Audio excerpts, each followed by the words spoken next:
Law violet किया जा रहा है कि एक महिला बिना वीजा के केवल सांसद की पत्नी बनकर के, नकली पत्नी बनकर के 43 दफे अखिलेश सिंह ने अपनी पत्नी बना करके कनाडा और अमेरिका पहुंचाया। सांसद को ये अधिकार होता है कि उसका वीजा पासपोर्ट जल्दी मिल जाता है और चूंकि वो संसद का सदस्य होता है, देश की सबसे बड़ी पंचायत का सदस्य होता है, तो उसको एक प्रिविलेज रहता है, उसके परिवार को एक प्रिविलेज रहता है।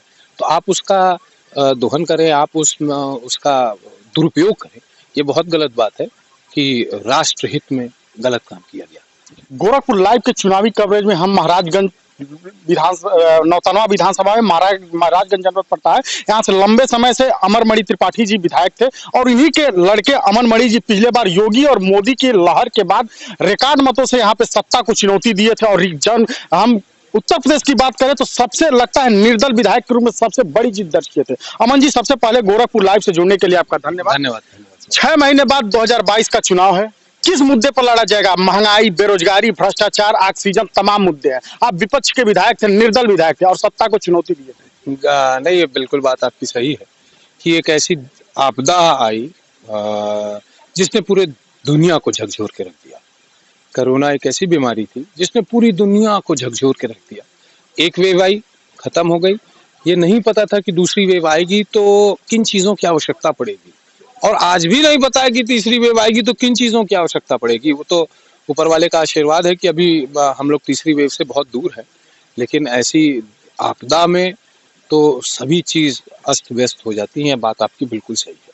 हाँ, हमारा जनता से हरदम आज नहीं पारिवारिक रिश्ता है। सन 80 से हमारे पिता यहाँ से चुनाव लड़ रहे हैं। 89 में पहली बार चुनाव जीते और 96 में जब जीते तो मिनिस्टर भी हुए और उसके बाद मिनिस्टर रहे, फिर जेल से भी चुनाव जीते। हम भी जब इस बार जीते तो जनता ने हमें जेल में रहते हुए भी चुनाव जिताया, क्योंकि 2012 का जो चुनाव हम 2000 मतों से हार गए थे और एक सज्जन जीते थे जिनको 4-5 बार हमारे पिताजी ने लगातार हराया था, तो सिंपैथी थी, जनता का कहना था कि एक बार इनको भी देख लिया जाए।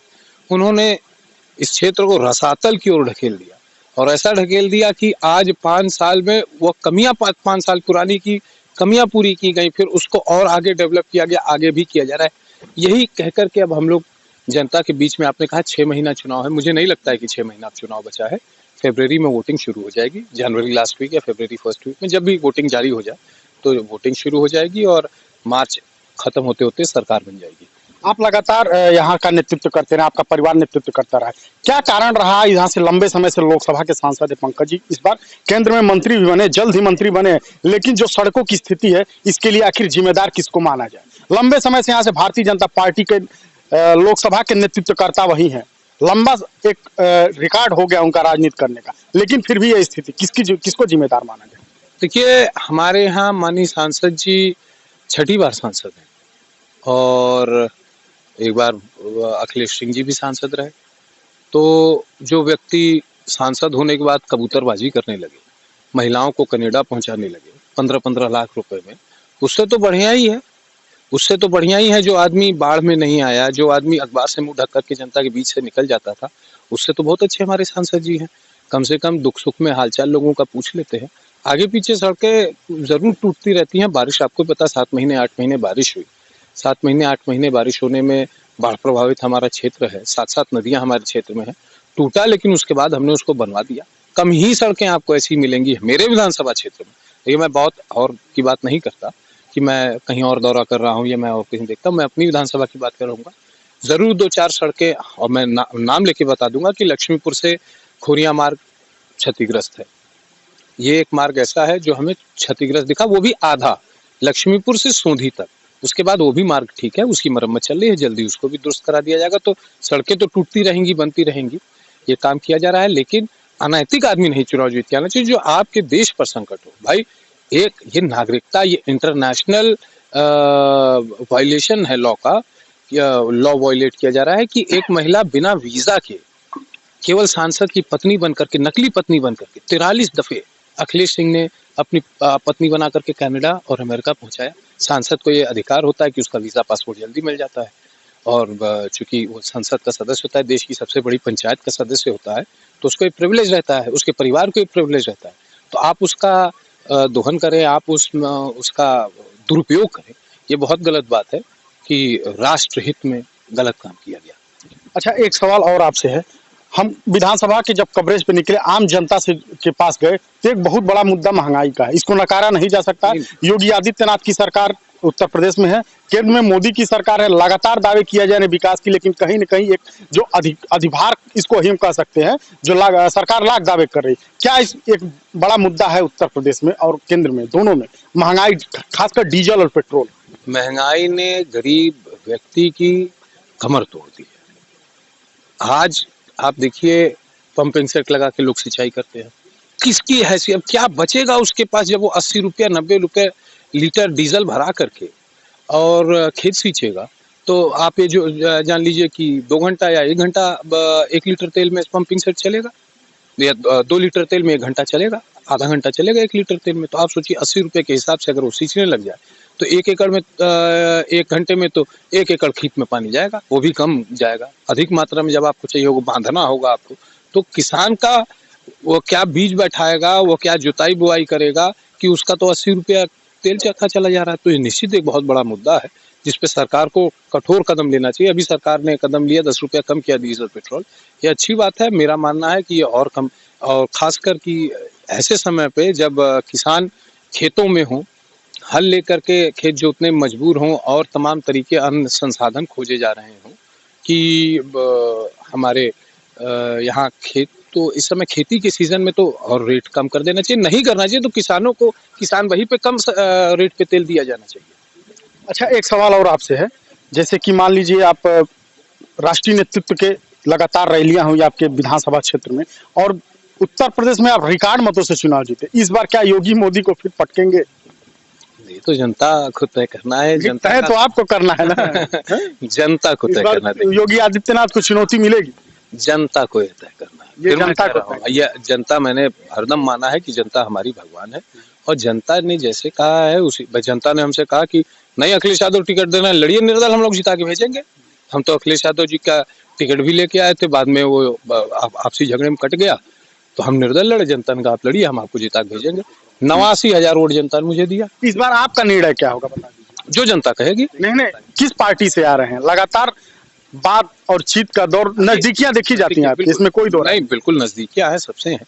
हमारे पिताजी और हमारे बाबा श्याम नारायण तिवारी जी का राजनीतिक इतिहास रहा है, सन 77 से वो विधायक रहे।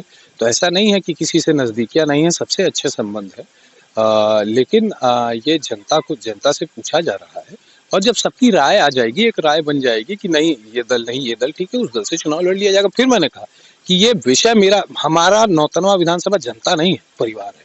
वो हमको राय ऐसी देते हैं जिसमें हमारा लाभ हो। तो किसी की कुछ राय आ रही, किसी की कुछ राय आ रही, सबकी समीक्षा की जा रही है। जो राय आने वाले 15-20 दिन में बनेगी, उसके हिसाब से हम काम करेंगे। आपके पिताजी यहाँ से लंबे समय से विधायक रहे, और उत्तर प्रदेश के राजनीति में एक अच्छा कद था। अगर हम कहते हैं कि ये कुछ चुनिंदा ब्राह्मण नेताओं की चर्चा की जाती है, उसमें से अमन मणि और अमर मणि का एक नाम आता है। लगातार 5 साल आरोप लगे हैं भारतीय जनता पार्टी के सरकार पे, ब्राह्मणों का उत्पीड़न है। कितना सहमत है आप इस बात? देखिए, अनदेखी तो हुई है, ये तो मैं कहूँगा कि अनदेखी तो हुई है। और मैं चाहूँगा कि भाई एक ऐसा समुदाय जो भारतीय जनता पार्टी के साथ रहता है, जिसको भारतीय जनता पार्टी मानती है कि हमारा अपना वोट है, किसी भी व्यक्ति की अनदेखी नहीं होनी चाहिए। अनदेखी हुई है कि मतलब हम कहते हैं कि टारगेटेड इसको भी कह सकते हैं, क्या ऐसे? अनदेखी कहूँगा मैं टारगेट नहीं कहूँगा। देखिए, समाज के किसी भी वर्ग विशेष को टारगेट नहीं कभी किया जाता है। टारगेट किसी को नहीं किया जाता। इसको मानते हैं कि आप अनदेखी हुई है? अनदेखी कहाँ से हुई है, ये भी बताइए। अनदेखी हुई है, बहुत सी चीजों में अनदेखी हुई है। मैं कह रहा हूँ, एक गरीब ब्राह्मण है, एक गरीब ब्राह्मण के लिए EWS की योजना आई जिसमें उसको नौकरी मिलनी चाहिए, तो नहीं मिली, यही अनदेखी है। अब बेरोजगार है आदमी, लोग नौकरियां पा रहे हैं, वही पा रहे हैं, वही एक गरीब ब्राह्मण का लड़का है, नहीं नौकरी मिल रही है, तो अनदेखी तो है ही है। अच्छा, एक आखिरी सवाल आपसे है। लंबे समय से देखा जाए तो आपके परिवार से यहाँ से लोग नेतृत्व करते आए हैं, एक हवा चल रही, एक समीकरण देखने को मिल रहा है। हो सकता है इस बार आपके परिवार का ही सदस्य अन्य विधानसभाओं में प्रतिनिधित्व करता नजर आए। कहाँ तक इस बात से सहमत हैं? हम पूरी तरीके से सहमत है इस बात से, और हमारे ग्रैंडफादर की वो सीट रही है। अब ये 99वां विधानसभा भी उन्हीं का हिस्सा था, जो भी राजनीति शुरुआती दौर में की हमारे बाबा श्याम नारायण जी ने की, गरीबों को जो भूमिहीन थे उनको पट्टा दिला करके उनको उस पे कब्जा कराना, बड़े बड़े जमींदारियों की जमींदारी तोड़ करके गरीब भूमिहीन को कब्जा दिलाना, चाहे वो नौतनवा विधानसभा में रहा हो, चाहे वो फरीदा विधानसभा में रहा हो। उनकी उम्र अधिक है। हम तो चाह रहे थे कि श्याम नारायण जी खुद चुनाव लड़ें, लेकिन वो असमर्थता जाहिर कर रहे हैं। फिर भी हम उनके साथ हैं। हमने कहा कि आप लड़िए, मेहनत जो और होगी हम लोग करेंगे। हम चाहते हैं अंतिम एक बार आप और विधानसभा हमारे साथ चलिए। तो इस बार माना जाए कि एक नया समीकरण देखने को अन्य विधानसभा में इस परिवार का एक उम्मीदवार नजर आएगा। हाँ बिल्कुल बिल्कुल, जरूर नजर आएगा, जरूर नजर जरूर, बिल्कुल। इस बात को पूरी गारंटी के साथ माना जाए। हाँ बिल्कुल, पूरी गारंटी के साथ माना जाए। और निश्चित तौर पे हमारे परिवार का कोई ना कोई सदस्य फरीदा विधानसभा से कंटेस्ट करेगा, और कंटेस्ट ही नहीं करेगा, चुनाव हम लोग जीत के आएंगे फरीदा से भी। अमन जी, गोरखपुर लाइव से आपने बेबाकी से अपनी बात रखी, बहुत बहुत धन्यवाद। धन्यवाद सर। ये थे अमन मणि। आपको बता दें कि लंबे समय से इस विधानसभा में इनके परिवार का प्रतिनिधित्व रहा है, और उत्तर प्रदेश की राजनीति की बात करें तो इनके पिताजी का एक लंबा बड़ा कद हुआ करता था, और कद ही नहीं, हम कह सकते हैं कि प्रभाव जिसको कहा जाता है उत्तर प्रदेश की राजनीति में, अमन मणि और अमर मणि का देखा जाता है। बाकी अन्य खबरों के लिए जुड़े रहें।